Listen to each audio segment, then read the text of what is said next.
Again, like you said, this train keeps on rolling. Keeps moving. Yep, we're in the consolation rounds. We're moving along. And the guys are going to be up fast. There's going to be falls or forfeits, whatever it may be. And they do go fast. So Mick Burnett and Josh Finesilver. Finesilver, a name in the Duke wrestling world they know very well. Yeah. They've been around forever. Yep. A couple brothers there. I believe 3 of them. At one point, there were 3 on the same team. 3, and they might have had a cousin, too. I might be mistaken. They're around my age. And here, all out of college with the takedown. Greenwood Village, Colorado. And these two did not meet in the regular season. As Finesilver quickly on top. Finesilver this year, he was 3-2 in dual matches, all in the ACC. His wins came against Luke Kemmerer and Nick Lorette for Pitt and North Carolina. This 49-pound weight class within the conference is pretty good. Very good. Yeah, there's a lot of, when you look at the fourth-ranked wrestlers ranked in the top 25, there's skilled wrestlers all throughout. And then as incoming wrestlers, freshmen like NC State's Ed Scott and a few others, there's really very little time to get your shoes under you before you're tossed in there against a ranked opponent. Austin O'Connor, the favorite in the championship, which will come up later on the ACC network. As Sean and Rock will carry that one for you. They've done a tremendous job all day. This entire crew here at NC State has been just humming along, doing a tremendous job putting these wrestling championships on the air. And as Finesilver, it's working really hard from top here. These are positions, the top position, especially in the consolations when they're close matches, you need to be able to exploit them. You need to be able to get on top, get your riding time, control the match, wear on the top guy. It doesn't always have to be for turns. You just have to be active. And Burnett from Pittsburgh here, getting his arm tied up with a 2-on-1, his head down. And here's Finesilver, just keep driving into him, bumping him forward, out of bounds, all that type of stuff. That's good stuff you want to be doing from top. And the bottom wrestler needs to advance at a faster rate than the top wrestler can to really get out of there. So Burnett will start in the down position as Glenn Lanham's Josh Finesilver from Duke has a chance to advance to be one of the 3 NCAA qualifiers out of this weight class. I've had the opportunity to see Austin O'Connor, Ed Scott up close a number of times this year, and like O'Connor's really impressive. Unbelievable. Really impressive. And then you see the things that his coaches say about him, Coleman Scott and Jamil Kelly. If words are coming from those guys' mouth, they've been around the best guys in the world, and they know what winners look like. So when they're saying stuff, it's true. So I'm looking forward to seeing him at the Nationals and competing against guys outside the conference and whatnot. But he's really been impressive. There's a 1-point escape from Mick Burnett. As Burnett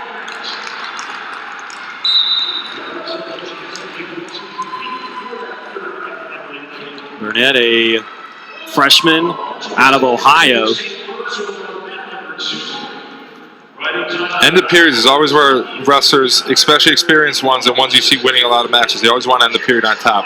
So if you have a chance to score takedowns that are unanswered, score points that are unanswered, and you don't give your opponent an opportunity to score them back, it's kind of a little more of an experienced move, and guys you see winning matches, they're doing that. So getting takedowns at the end of the periods, getting escapes, getting reverses, those are all things that you see out of guys that are getting their hand raised at the end of it.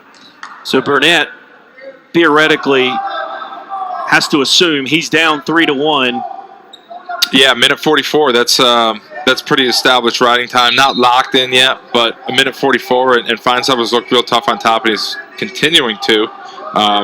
That's a safe point you can always get, especially you get on top. You can ride that, lock that riding time in, and then you got a little more time you need on bottom. But also that's a point you have on the board. This is just the 5th bout that Burnett has had this year. He will get the escape point there.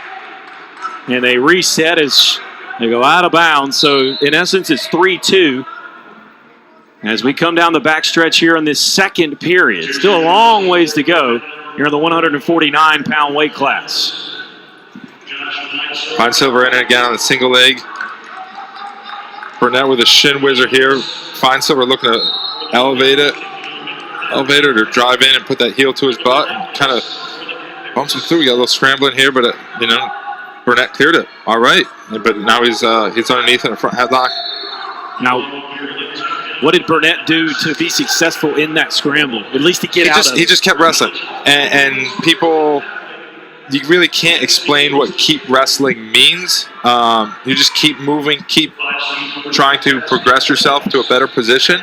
And if you can do that at a faster rate or in a more technical manner than your opponent, you're gonna end up in the better position. And he did that a little bit on Finesilver and was able to clear the position out. Final 40 seconds here in the second period.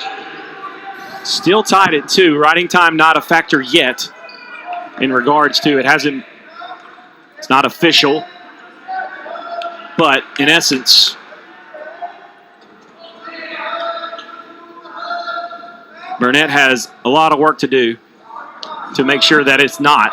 Yeah, the score is close. It's tied up 2-2, but it hasn't, especially when it's gotten on the mat, it's really leaned toward Finesilver. And it'll be interesting to see where this next period brings us. So the clock will wind down for the end of period number 2. And now Finesilver will get the choice, and he will go to the down position. Yeah. So he's got a minute and 5 seconds to get out at bottom. And he's already ahead by a point, so he's got a minute, 5 seconds. He gets out here, and then he'll be up working here, fighting the hands. Isn't this kind of a catch-22, though, for Burnett? Because you almost have to let him out. It's tough, and you'll see that in matches where guys know it's like, all right, he's got the riding time essentially locked up. If I can't turn him, I need to cut him and get to work on neutral. So he let him go. Finesilver's up 4 points, so Burnett needs a takedown to tie it. At least. And if he scores a takedown early enough in the period and he's feeling confident and his coaches are directing him, he might cut him and look to get that second takedown in the period to win the match without having to score the takedown, potentially go tie it, and then a few seconds left, the guy escapes. All right, so if you're Finesilver, what's your strategy here in the final 114? You got to keep moving. You see his hands are adjusted in a little more defensive position, but he wants to be the one controlling wrist. And here's Burnett in on a shot here. Finesilver looking to pull his ankles off the mat, and he gets elevated here. We'll see how Burnett goes to finish this inside the last minute here. Finesilver looking for his 30th much career. better position. He wants to be posted on the knees here to be sliding away. Now he's going to look to run the corner, maybe drag that arm, or he brings it up back to his feet. He's looking for his 30th career tournament win. Good conservative wrestling, safe wrestling. He's in good positioning. He doesn't look to be tired. He looks to be moving all right. Burnett's the one that's got to take the risk at this point. And Finesilver actually having a decent year, considering he's moved up to 2 different weight classes in the last 3 years. He was 133 in the 2017-18, and now he's up to 149. Yeah, his 2 brothers are bigger than that, and he's got a big build. He's got long arms, long legs. And Burnett here has to go after in the last 15 to even tie it up. And on a single, he took a shot here. We'll see. Finesilver crowded him a little bit when he goes to lift and getting those legs back. That was pretty good defense. And that'll do it. So Josh Finesilver advances on the 5-2 decision to the 3rd place final. Coming up in just a little bit, he'll take on the winner of Denton Spencer and Ed Scott. As we take a look at the updated bracket